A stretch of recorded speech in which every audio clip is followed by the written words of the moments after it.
Assalamualaikum warahmatullahi wabarakatuh dan salam sejahtera. Saya Nova Razwani binti Abdullah, A1955114.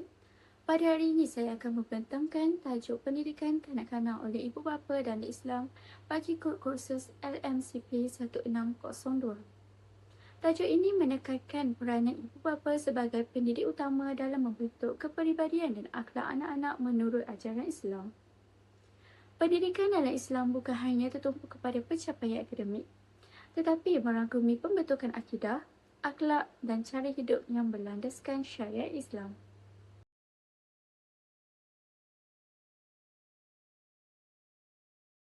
Seterusnya, dalam Islam, anak-anak merupakan amanah daripada Allah Subhanahu Wa Taala yang perlu dipelihara dan dididik dengan sebaik-baiknya. Ibu bapa bertanggungjawab untuk memastikan anak-anak dibesarkan dalam persekitaran yang baik serta diberikan didikan agama yang mencukupi. Tanggungjawab ini merangkumi aspek pendidikan akidah, akhlak, ibadah dan nilai-nilai murni agar anak-anak membesar sebagai insan yang solehah dan berakhlak mulia. Seterusnya, antara asas utama pendidikan Islam ialah rukun Islam dan rukun iman yang menjadi tunjang kepada keimanan dan amalan seseorang Muslim. Rukun Islam mengajar kanak-kanak tentang amalan wajib seperti mengucap 2 kalimah syahadah, solat 5 waktu, berpuasa di bulan Ramadan, menunaikan zakat dan haji dan mengerjakan haji bagi yang berkemampuan. Manakala rukun iman pula membentuk keyakinan dalam hati kanak-kanak terhadap Allah, malaikat, kitab, rasul, hari akhirat serta qada dan qadar. Selain itu, ibu bapa juga berperanan mengajar doa-doa harian seperti doa sebelum makan, selepas makan, sebelum tidur dan doa keluar rumah. Amalan ini penting bagi membiasakan kanak-kanak bergantung kepada Allah Subhanahu Wa Taala dalam kehidupan seharian serta membentuk akhlak dan sosial yang baik. Seterusnya, kita beralih kepada haiwan berkaki 4. Rusa, lembu, zirafah, gajah, singa. Seterusnya, jenis-jenis burung.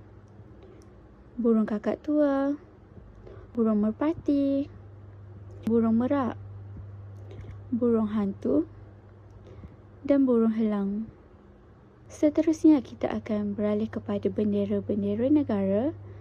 Yang pertama, bendera Malaysia, bendera Palestin, Rusia, Korea dan Singapura. Terdapat juga pelbagai jenis buah-buahan. Buah kiwi, buah tembikai, buah nanas, buah orange, buah mangga. Selain itu, terdapat juga 5 perkataan dalam bahasa Melayu. Saya, bola, makan, baju dan kereta. 5 perkataan dalam bahasa Inggeris.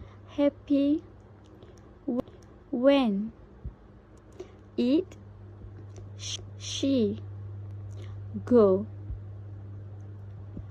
5 perkataan dalam bahasa Arab. Ana, Wahid,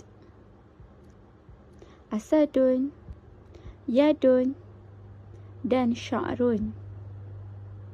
Akhir sekali, terdapat cara mengajar matematik kepada kanak-kanak.